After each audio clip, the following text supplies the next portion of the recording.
Mr. Rob Biernacki, welcome back. Thank you, sir. One of the few two-time guests on the show. I try to aim high. Yeah, well, thanks for coming down. Picked you up the float plane a little while ago, and you traveled all this way just to talk leg locks and a few other things. Yeah, that's one of my favorite topics to discuss. Yeah. Well, I think the first leg lock I was shown must have been by Daniel DeSanto back when he started training in shoot wrestling. This was before the UFC, before Gracie in Action. Yeah. He came to a seminar and was like, they're testing this in Japan, and most of the time when a fight happens, when the early days of shoot boxing, most of the time fights don't end with knockouts. They end up going to the ground and ending with a submission. And that was a revolutionary thought for the time, and the sort of Gracie in Action wave, the UFC wave, hadn't hit. And so this was actually the first inkling that I had. And then he would show, like I think the Shuto leg lock series, or the Shuto lock flow series too, Yeah. which had a whole bunch of leg locks. You start on rear mount, the guy crosses his ankles, you tap him out, and you spin, and you go through some stuff, eventually ending in a heel hook. What was the first leg lock that you were shown? I was shown I think it was actually a heel hook. Okay. Yeah. We discussed some of my early training in an earlier podcast with a pretend Navy SEAL. And he actually had, I guess, attended a Oleg Taktarov workshop. Okay. And so that's kind of where I got my introduction to things is, here's how you can break someone's leg using this and this and this. And it actually put me, we're talking like early 2000s here. Right. So it actually put me so far ahead of the curve. And again, I think we touched on this a little bit earlier, but assuming that not everyone out there has religiously followed every single discussion that you and I have ever had. Shocking. Yeah. Heresy. Yeah. What's the problem with people? I got a cult of personality I'm trying to build up here, people. So the thing that did for me is it gave me, I've analogized the idea of leg lock knowledge as bringing a gun to a knife fight. If somebody else doesn't have it, then you have a tremendous advantage.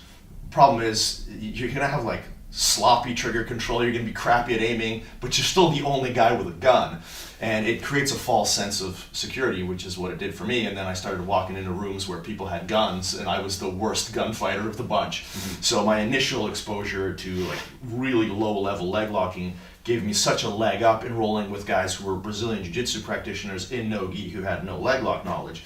And then in the land of the blind, the one-eyed man is king. Yeah, absolutely. Either that or I was going to make a bad joke. I'll leave that alone. We're all about bad jokes. So so that was my first exposure to it, and it stunted my development so much that I would say,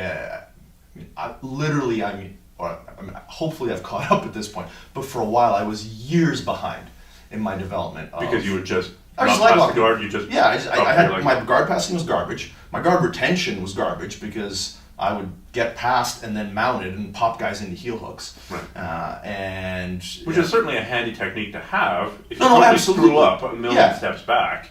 Yeah, but I'm having that as your go-to plan. I've become such a huge advocate of the idea that you need to understand control so much more than because you're betting on the other guy to not know. You're betting on the other guy to not be able to defend the one thing that you're good at. Mm-hmm. And we've seen this so many times in combat sports where somebody comes along with a weapon that just seems like, to borrow video game terminology because I'm having a midlife crisis and I want to sound like the children do nowadays. It was OP. It was really overpowering. And it just, how do you come up with an answer for X?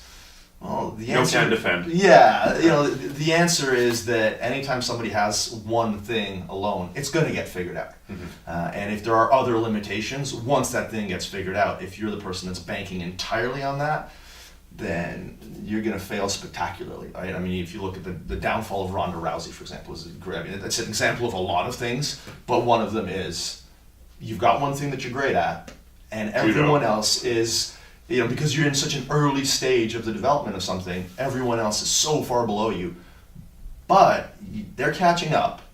And, it's just an example of other things, which is you've bet all your money on a horrible fraud coach who teaches you terrible striking. And all of a sudden, when it catches up to you, there's just no way to recover.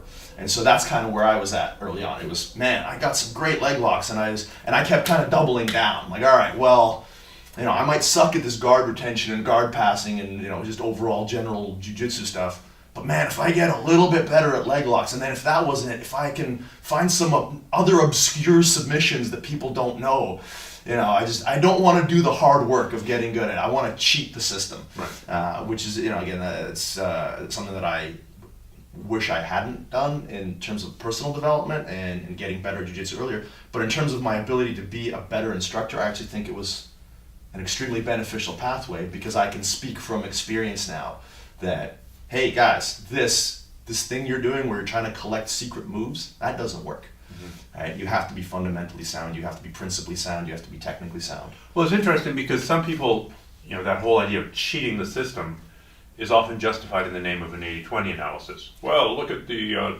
20% of techniques that give you 80% of the results. Therefore, I only need to focus on those 20% of techniques. On the one hand, you do want to take a look at the highest percentage techniques and the stuff that works. Well, absolutely. But you also have to do the fundamental development of the underlying systems, the underlying structures, the underlying concepts, the underlying body movements in a jiu-jitsu context. Yeah, and I mean, make it all work. And I would even argue that, because I'm a big believer in that kind of 80-20 type thinking.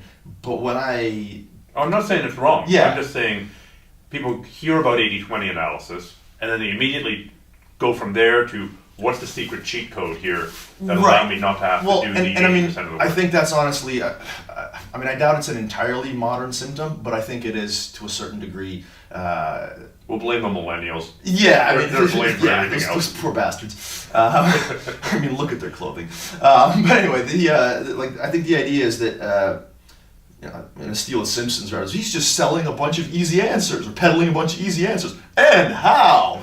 Right? You're vulnerable to that. If that's what you're looking for, there are people who don't put a lot of thought into, pretty much anything, right? Like if you look at the level of, scientific literacy in North American culture, the fact that flat Earth is a thing and not a complete and total joke, although it is a complete and total joke to rational human beings.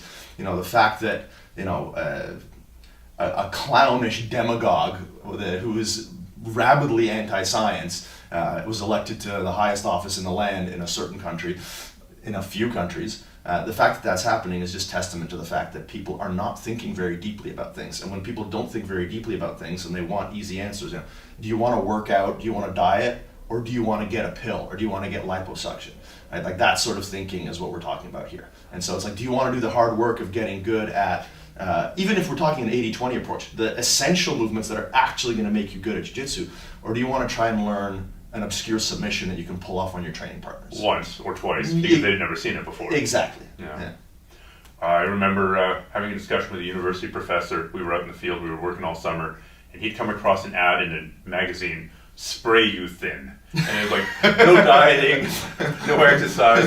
It was just this little spray that you put on your tongue, and it was called Spray-U-Thin. And pretty much that was the meme for the entire summer, because it was, although he was scientifically based, he enjoyed taking the piss out on the people who would actually believe this.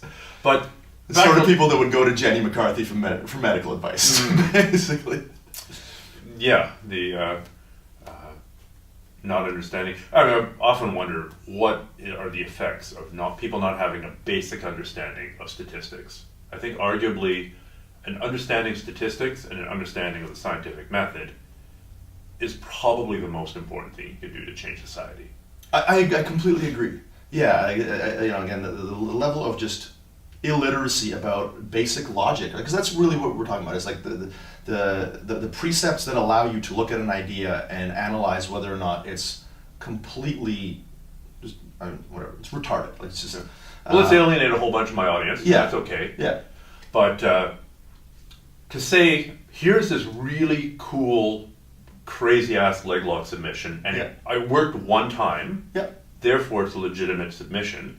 Is analogous to saying there's no such thing as global warming. Where my grandmother lives in North Carolina, they had snow in May, and they never have snow in May there. So clearly, global warming can't be happening. Yeah, just because something works one time. People who don't even understand what anecdotal evidence is. People who don't understand what a statistically insignificant sample size is. Right. Things like that. People who think that the revelations that come to them in the middle of a marijuana-addled haze have more validity than people who have spent their entire life learning how actual everything works, right? You know, the same guy. Well, no, who's they're not doing it. everything. They're doing one aspect of everything, right? It's Yeah, like, but when I say everything, I mean there's a set of rules that underpins our universe, and sure, people science. and Physics. Yeah, exactly. And if you understand those rules, then you can start to do work on things that will actually impact our world.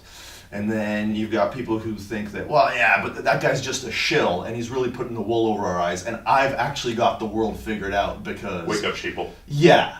Yeah, I mean, that word sheeple just gives me... It's so cringe-inducing. It's just, the level of irony in that is... it's just epic. Let's drag this conversation back to leg lock. Please. So then if we do an 80-20 analysis, Yeah. what's the 20% of techniques or 20% of positions or 20% of submissions that give you 80% of the results when it comes to leg locks? Yeah, well, so the first thing is... And how do you determine this? Right, so you determine it by the body of evidence that we have in terms of high-level competition footage. So the first thing is you kind of have to scrap everything below a certain level.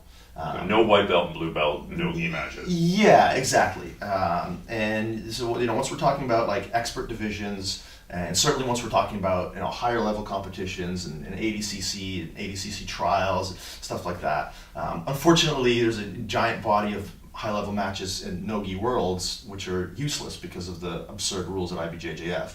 But we still have quite a... With the gi? No, I mean no-gi. Like the no-gi worlds okay. still prohibits reaping and heel hooking and all that, which is why, frankly, it's... Well, you wouldn't look to that for a heel hook. You wouldn't look to that for leg lock information. You'd look to that for other arm lock information. No, absolutely. But what I'm saying is it's kind of a shame because we have this, it's These tough super enough, good guys. Right, it's tough enough to get the best people in the world to compete against each other on a regular basis. And when we're doing it, we're just missing out on a huge opportunity to have these elite guys showing you, hey, this is look at how many more matches you're going to be able to analyze statistically. So that's the first thing we do, is just what works at the high level. And what works at the high level overwhelmingly is the heel hook, by far. As opposed to the straight ankle lock. The calf crush. Right. So, if you look at the hierarchy of leg submissions, I would say it's the heel hook, reverse heel hook, far and above anything else. Right. In fact, like when I teach my students at my academy, the reverse heel hook. Yeah.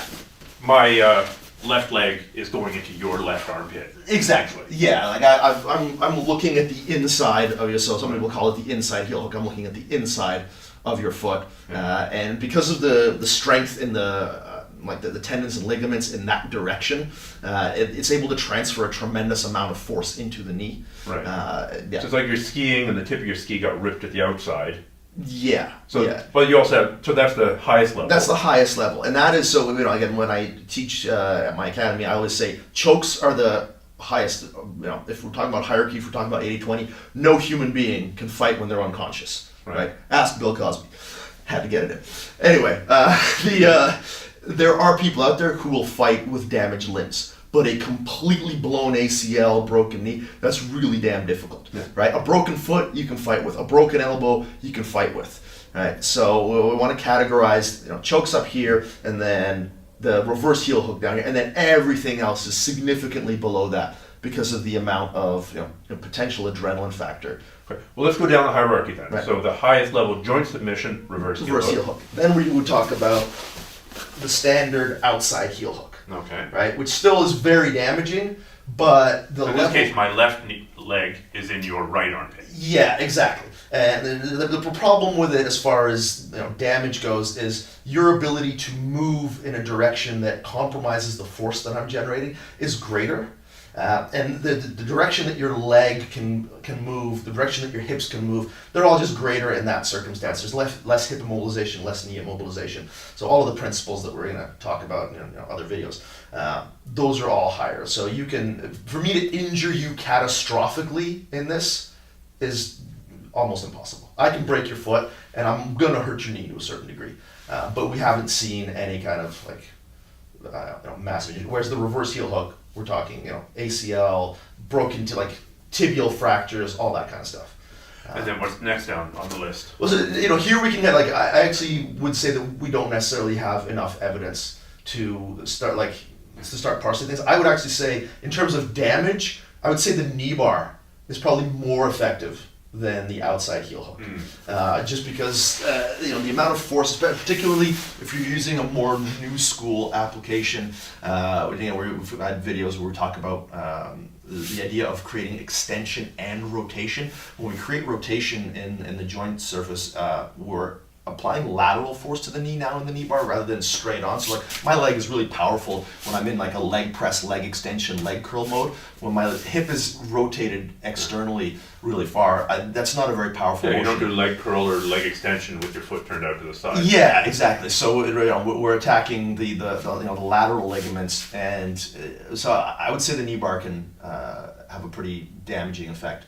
And I guess we're talking about two different things. We're talking about sort of ease of application and how often you get there versus the actual damage that happens. Yeah, so there's that's something that we we try to categorize in our leg lock system. Between there are two factors that determine the validity, the I guess optimization of a leg position. One is how much control do I have over you and your leg, and then the other is how badly can I damage your leg. So there are positions where we have to make a bit of a devil's bargain between control and damage. So that's why the 411 is sort of the ultimate leg position, is because I can control you as well as I can, and I can damage you as much as I can. Right. So if we were in Ashigarami, and either you or I switched the foot to your other armpit here, then you're now in a very damaging position, but it's a little bit easier for me to get out. Exactly. You have more mobility. Right. That's the idea. So there you're making the bargain between...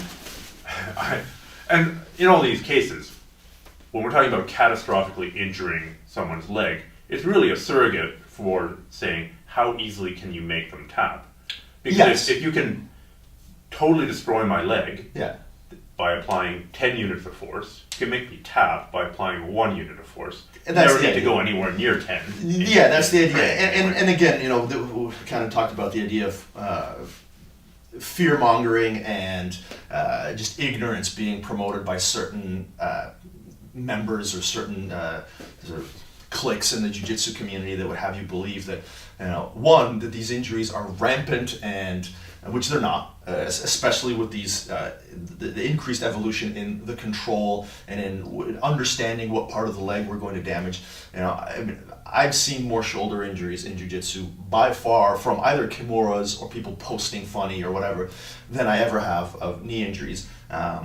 So that I think is kind of a complete red herring. And then the other one, which is again sort of fear-based, is the idea that a knee injury is somehow, every once in a while you get in these debates with people, and people who are sort of pro, banning reaping and heel hooks, they're like, when somebody brings up the point that, your elbow or your shoulder can be horribly injured.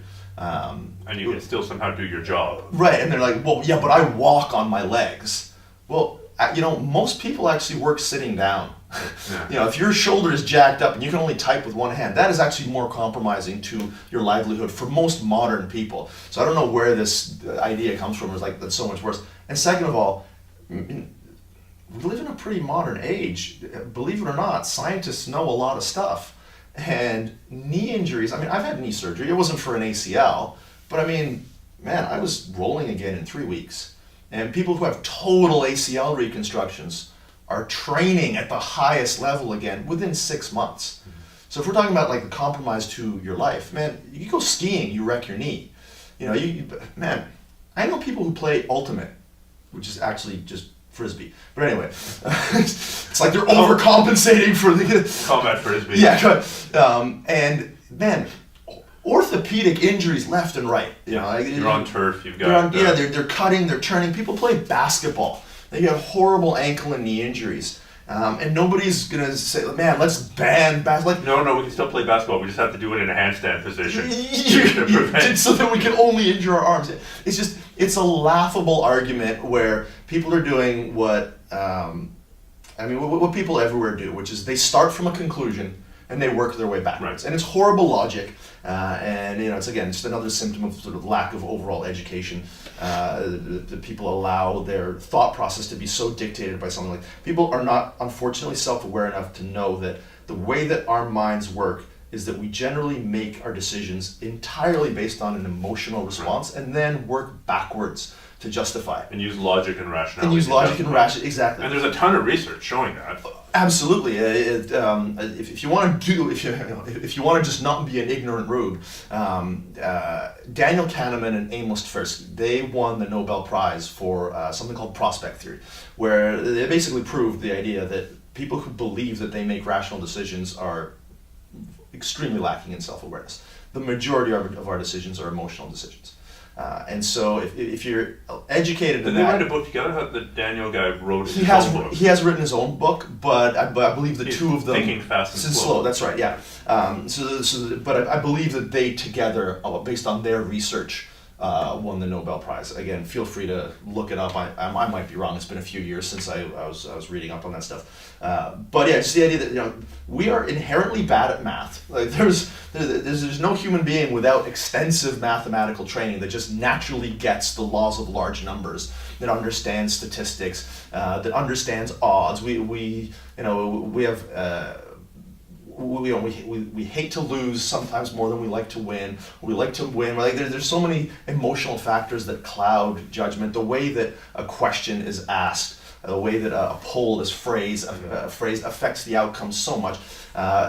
People think that they're making these incredibly rational decisions. None of the arguments I've ever heard for eliminating heel hooks is remotely valid, especially not at the high level, right? If you want to, you can get into the argument of at white belt what should be illegal. For example, I think I'm as libertarian on certain things as it comes. I believe that just about anybody should be able to do just about anything they want to themselves.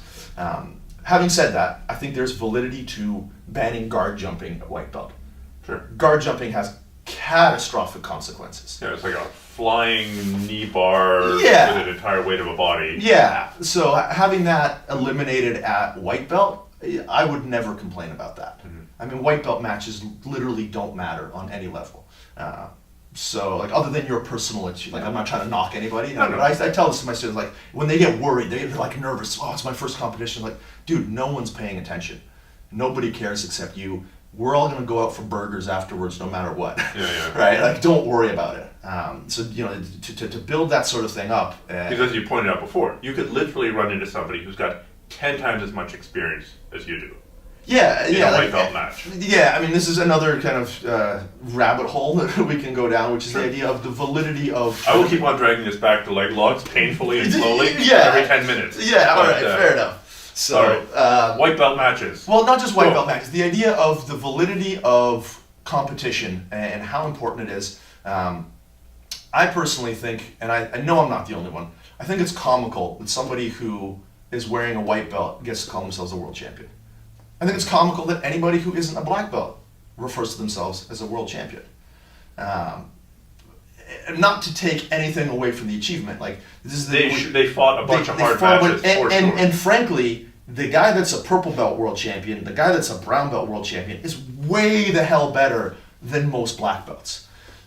But we are in a sport where there's no meaningful distinction, other than those of us in the community who know the difference between a hobbyist and a serious hobbyist and a competitor and a full-time competitor, etc. There are categories, but if you just enter the sport from the out, or the art or whatever from the outside, that guy's a black belt and that guy's a purple belt. How is it possible that purple belt beats that black belt?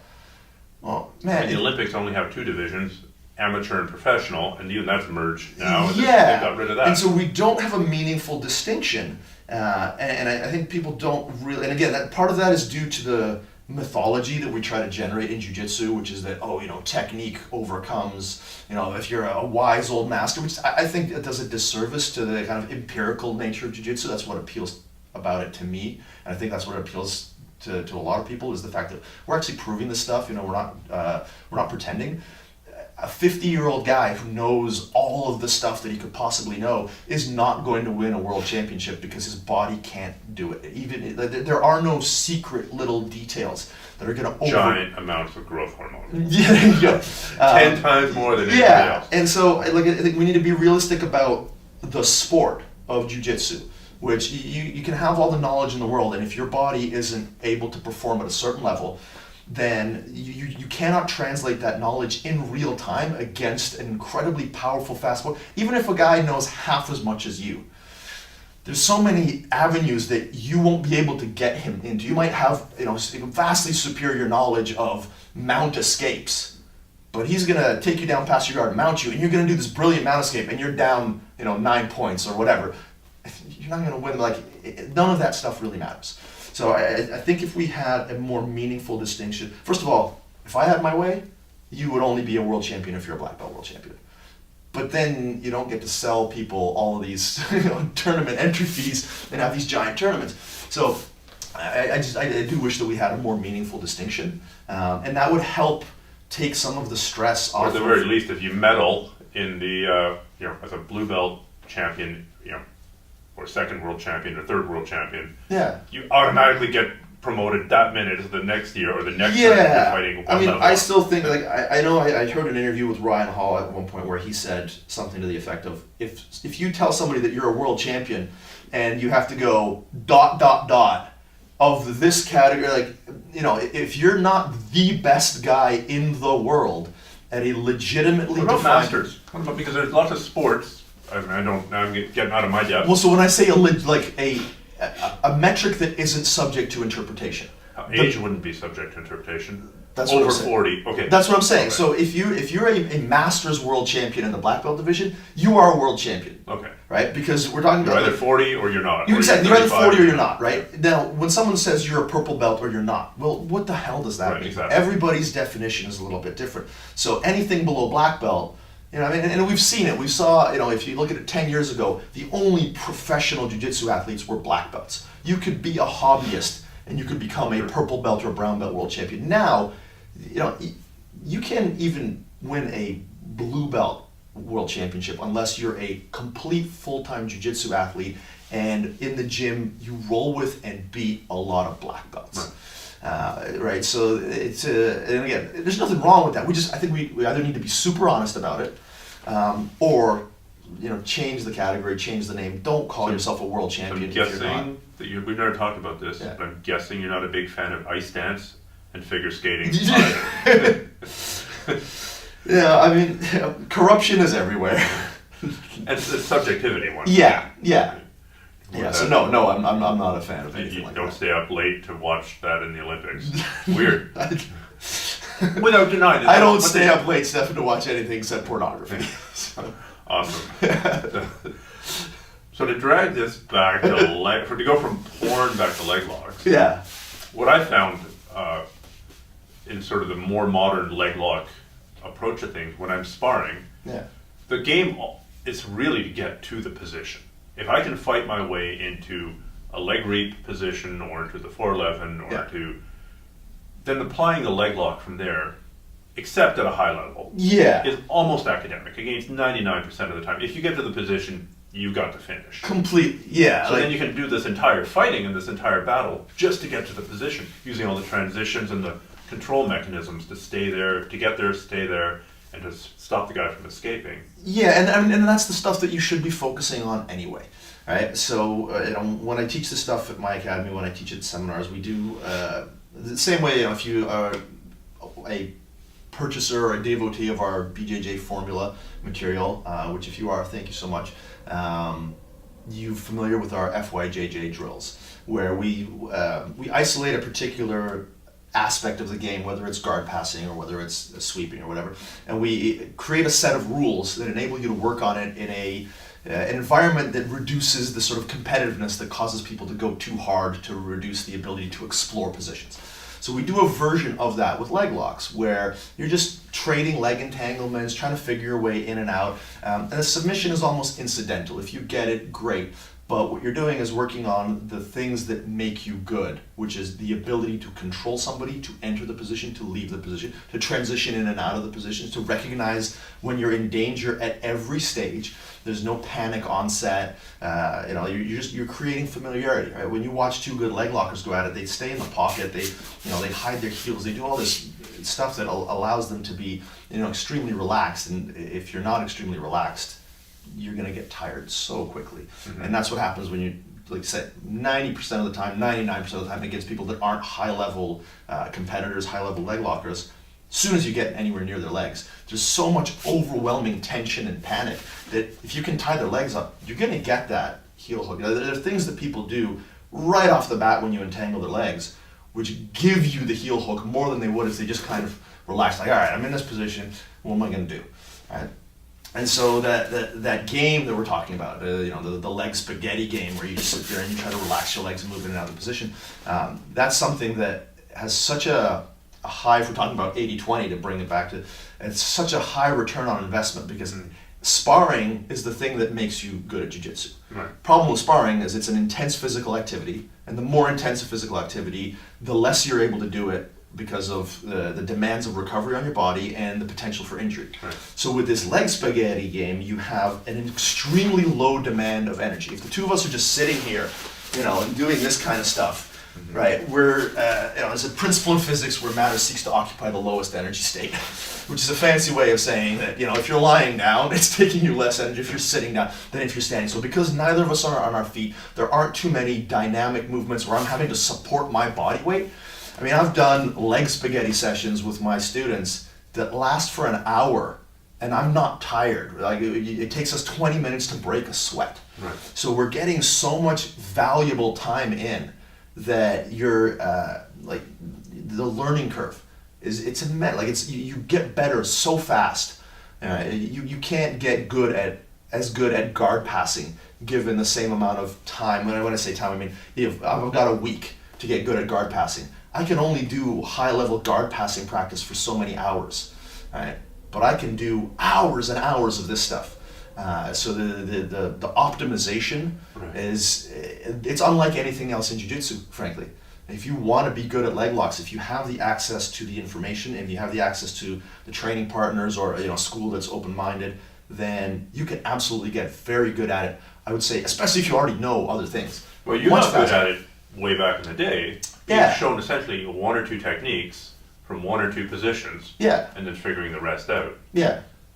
But if you just think of how good you would have been if you'd applied that same work ethic, because you worked on it. Yeah. With sort of the more modern approach, sort of a positional-based leg locking approach. Oh yeah, like I shuddered. I mean, that information wasn't available back then. Sure. Right. So it hadn't been developed. No, exactly. Just or if it had been developed, it was intuitively developed by a couple of people who knew it to be true. Yeah, and I mean that's another. If we want to dive into another hole, the idea of intuitive understanding is a really important one. There's a psychological phenomenon that's been studied. It's known as miscalibrated explanatory insight. Okay. And so what they've done is they've taken, let's say, like a high-level tennis player, and they ask him to describe his serve motion, like how high are you tossing the ball, what sort of rotation, all that kind of stuff. And he's done it a million times. He's done it a million times. So they'll record him describing it, and what they'll do is they'll create a map of that movement and how it should look, and then they'll record him doing it, and you can see that the two things don't actually correspond. What he's saying and what he's doing are different, and that is I've seen that in jiu-jitsu many times. Yeah, endemic of high-level athletes. There's a distribution of gifts that we all get. If you've ever played I want to keep making video game references. I don't really play video games anymore. But when you make a character, nobody's got 100 on everything unless you've got a cheat code, right? As human beings, we get a certain amount of this and a certain amount of that and a certain amount of that. So when somebody has been gifted with a certain amount of innate movement prowess, they are able to learn and develop movement very quickly. Their ability to communicate, again, either there's a genetic limit on it, or there's just a time limit on it, which is if you're spending all of your time developing athletic gifts, you're not spending all your time developing communication. You're working on your kinesthetic expression, you're not working on your pedagogy, your teaching ability. Exactly. So as much as we've got a bunch of really great athletes in the sport, because of the way we fetishize, again, world championships in jiu-jitsu, we don't give as much credit to coaches who are not world champions. And I think it's actually really awesome that John Danaher is kind of paving the way for recognition for being a coach without having significant or any competition accolades. And I think that's a really important step, frankly, for the evolution. How many times is Angelo Dundee boxing world champion? Yeah. 0, I think. Yeah, exactly. And I mean, that's not to say that there aren't any. Like, I hope I'm not coming across. I'm saying just because you are a world champion definitely means that you're a poor communicator, because there are some that are excellent. Right. We're just like, saying the opposite. Just because you're not a world champion doesn't mean that you can't. Yeah, exactly. Again, it's so easy to be misinterpreted in this culture of people who don't understand, nuance and logic. One thing doesn't preclude the other. There are world champions who communicate detail superlatively. But maybe they only teach well for a certain demographic. Sure. Maybe they can communicate very well with verbal detail. Yeah. And so people who can listen and process information that way can learn from them. Maybe others are really good at showing the technique, and then people who process things visually, visual learners. Absolutely. We do an intro for our new students, and whenever, and I even try to cover this in seminars, whenever I teach, I try to explain to people, I said, look, if you don't understand something, it's never your fault. It's always my fault. Mm-hmm. My job is to communicate this in a way that makes sense to you. You might be an auditory, you might be a kinesthetic, right? They're different learning styles. You might not know which one you are. Frankly, if you haven't gone to the trouble of figuring it out, you don't know. So it's going to be impossible for you to ask me for, hey, Rob, can you explain this again? And I explain it in a different way. And you're like, man, you still don't get it. Right? So, because they didn't need to hear it, maybe they needed to feel it. They needed to see it again, whatever. So, I try to make it as easy as possible for people to understand that, learning is a skill. Mm-hmm. Learning how to, I always say that half of what I do is teach jiu-jitsu. The other half of what I do is teach people how to learn jiu-jitsu. Now, teaching you how to learn jiu-jitsu will actually also mean that you'll become better at learning other things, because just the act of recognizing that learning is a skill, the act of recognizing that dedication and perseverance are skills. Any of those things translate into other aspects of your life. Give a man a fish, you feed him for a day. Teach a man how to fish, you screw up your position as a fishmonger in the village. Exactly. So, I want to slowly put myself out of business as an instructor by giving people these tools on how to develop their own processes. But again, I think that going back to the point I wanted to make was the evolution of jiu-jitsu, I think, is going to take greater and greater strides when we recognize that there are best practices for instruction. And if we can give people those tools as to how to become better instructors, better communicators, and part of that is creating a culture of appreciating communication skills, instruction skills, so that people who are seeking out instruction don't fall into that logical trap of, if you want to be a champion, you've got to train with a champion. Well, you got to train with champions in the sense that you need high-level training partners. But it's objectively, empirically not true that to be a champion you have to be coached by a champion. You just have to be coached by somebody who knows. It's true in an MMA context as well. I mean, there are lots of camps where the guy who's heading the camp isn't himself an MMA champion, but there are lots of high-level guys training there, so it creates that training environment. I mean, in a certain sense, I think people don't give enough credit to the level of your training partners. I think your training partners are at least as important as your instructor. I think so, yeah. Of course, it all comes from the top down. Yeah. Certain training partners can be attracted to a certain kind of instructor. If the instructor's an asshole, you're only going to get assholes training there. Yeah. And then you're only going to fit in if you are an asshole. Yeah. But your training partners are, I'd say, more than 50% is important. At least, yeah. I would be interested in seeing what the actual percentage is. Again, as how on earth do we quantify that?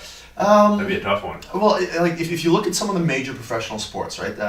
One of my visiting students recently sent me an article that was based on the NBA and how they've started to quantify hustle. Okay. So they already quantify it. If you're a sports fan, there's a lot of statistics nerds out there. MMA is certainly going in that direction where it's like statistics. We are going so outside our area here because I don't know anything about the NBA. But anyway, so they count shots taken, shots passes, everything. It's the same way as in hockey. Shots on net, all that kind of stuff. Everything's quantified. So they're finding a way to quantify hustle. How hard somebody goes after a ball, all that kind of stuff. and they're noticing that certain teams have players that excel at the technical, the free throws and all that kind of stuff. And the real championship teams, they also have their glue, their grit players that really exemplify hustle. And so, a visiting student sent me this. It was like, look, this is I don't feel like I'm particularly, genetically gifted and talented and all that, but what I do have is hustle, and I think that's what's going to take me to. I kind of pissed on her parade by saying, by the way, every single one of those low-level NBA guys that's getting credited for hustle is also a genetic freak who's getting the best possible coaching and treatment that money can buy at every stage of his life. So let's not pretend like it's hustle is... Yeah, but... You're taking the top 1% or 0.1. 0.0001% probably. But, as much as those things are being quantified, I think we're going to reach a level, I hope, just because more information is better than less information generally, provided you can distinguish between. That's the bane of internet existence is more information, but people don't know how to filter it.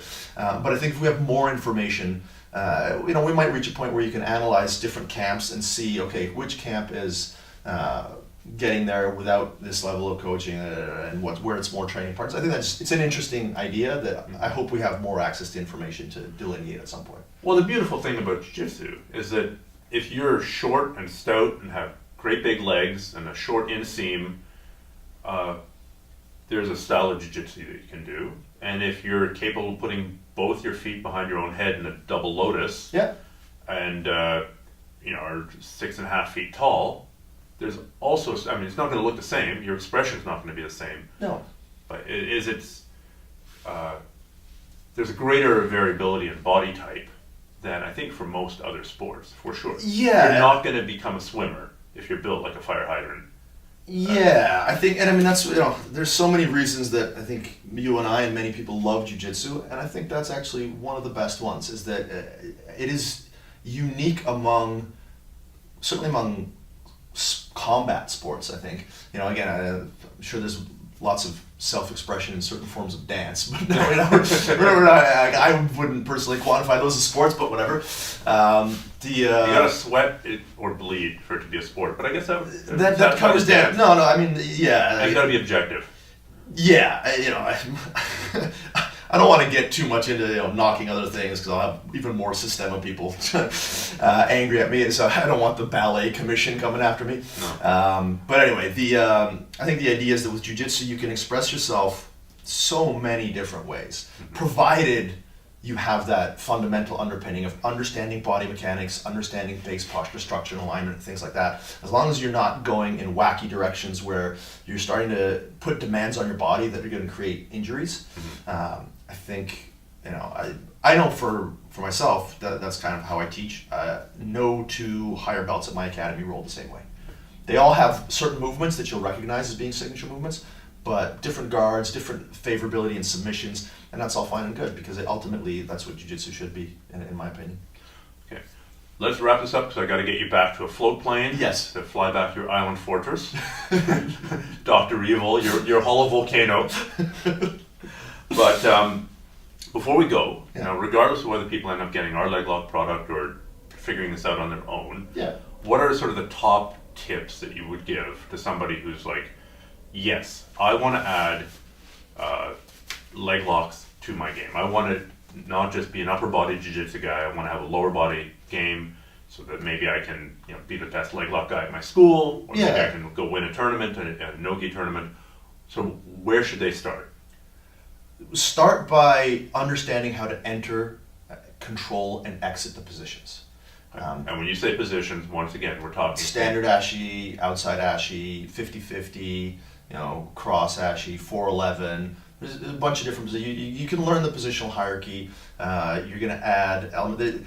One thing that's important. Okay, so those are the positions to start with. Yeah. If they do those, then they'll come across some other adjunct additional. They'll come across butterfly ashi or ashi or whatever. I believe very strongly in the idea of learning positions and learning positional control to become better at submissions. Right. In our project, we're going to deal with the idea of breaking mechanics. Again, I've taught some seminars where I go over conceptually what is the most efficient way that I know to break a limb.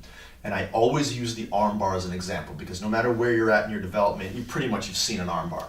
And I've actually had people come up to me at tournaments and like, hey man, I was at your last leg lock seminar. By the way, my arm bar percentage has gone through the roof. Right? So if you understand how to isolate and how to retain control, particularly through the application of lever mechanics and wedge mechanics, you're gonna get the submissions. If you're chasing the tap early, you're going to be really crappy and you're going to injure your training partners. So you want to get better at tapping out people. Don't worry so much about the tap. Don't worry about it at all. I teach an armbar control module at my academy. We don't cover finishing, and you're not, when we drill the position, when we spar the position, you're not allowed to finish for the first 2 weeks. And everyone still gets way the hell better at armbars. So go for your legs. Understand that you should be able to get there, and then if you're going to end up in a negative position, you have to be able to recover. If you, I characterize this so going for a leg lock puts you in some weird smashed position on the ground. Yeah. You got to have a way to get out of there. Yeah, exactly. And ideally prevent it. Sure. Right. It's there's the old an ounce of prevention is worth a pound of cure, or as I describe it at some of my seminars, it's way easier to put on a condom than it is to talk a girl into an abortion. So make sure you take steps to ensure that you can prevent the worst case scenario before coming up with the solution for the worst case scenario, because those are much more low percentage. So be able to get out of the position when things are going sideways on you. And then the last thing you need to worry about is finishing the actual leg lock. So be able to get there, be able to leave there when things are going against you, be able to transition to passing and upper body attacks, because the more you can create doubt in your training partners, in your opponent's mind, the easier it is for you to execute what you're doing. So there you're avoiding the trap of, I'm a leg lock guy, I always go for leg lock. Yeah, I call it leg lock or bust. There are guys that are really good at leg locks, and they are not able to finish on the leg lock, and they've got nothing left. Right. You want to be able to... Eddie Cummings, for example, has got a really decent jiu-jitsu game. If all of a sudden they said no more leg locks, he would still be elite. Yeah. Eddie Cummings has excellent back attacks, excellent arm locks. He's got an incredible guard. Frankly, any of the guys that come from the Team Henzo Gracie, the Dan Herdell squad, they're all awesome at a whole bunch of stuff. I think it does. Again, we rant about people using bad logic. It's bad logic to say, yeah, it's just leg locks. No, they're really good.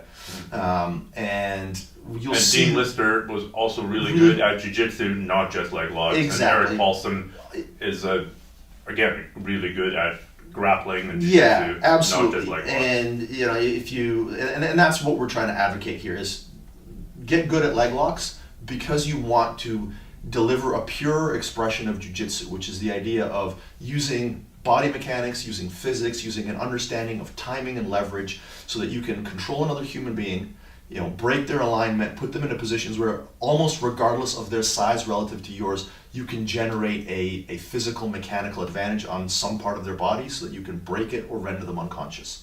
Preferably render them unconscious. Again, I can't overstate that enough, especially if you're interested in self-defense, if you're interested in MMA, get good at choking people.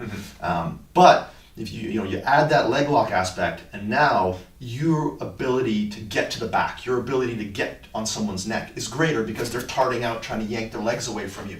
All right, so you're going to get guard passes you wouldn't have otherwise. You're going to get back takes you wouldn't have otherwise. You're going to get sweeps, all that kind of stuff. So as long as you're approaching it as a holistic game, I think you're going to be very successful. Because again, the curve is fast. If you get there, if you understand the positions, if you understand exactly what you're doing to affect control and to affect damage, it's going to translate into the rest of your game, and it's going to make you a more complete and dangerous grappler.